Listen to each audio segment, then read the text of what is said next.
Seorang TNI Gadungan berinisial MI ditangkap polisi karena telah meresahkan masyarakat. Dari hasil pemeriksaan yang dilakukan oleh pihak kepolisian, polisi menemukan senjata tajam, pistol replika dan juga atribut militer yang diduga digunakan untuk menakuti warga.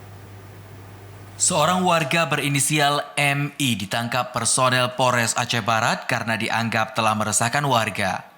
Sebelum ditangkap, pria tersebut sempat diamankan warga karena aktivitasnya yang meresahkan masyarakat, yakni mengutip sumbangan dengan alasan untuk sebuah masjid. Namun ternyata masjid yang diakuinya fiktif.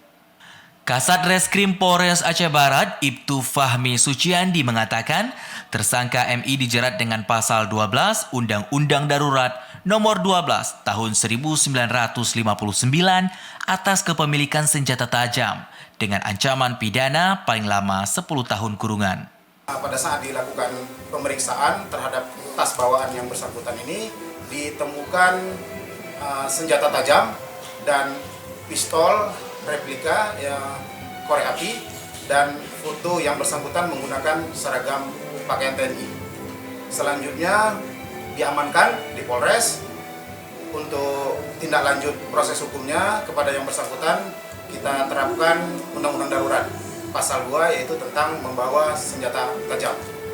Hukumannya Undang-Undang Darurat Undang-Undang Nomor 12 Tahun 51 tersebut setinggi-tingginya 10 tahun.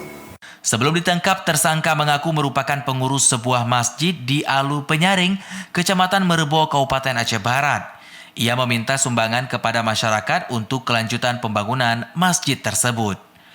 Namun ternyata masjid yang dimaksudnya tidak ada di kawasan tersebut karena telah meresahkan warga yang bersangkutan diamankan dan diserahkan kepada polisi. Dari Aceh Barat, Azhar TVRI melaporkan.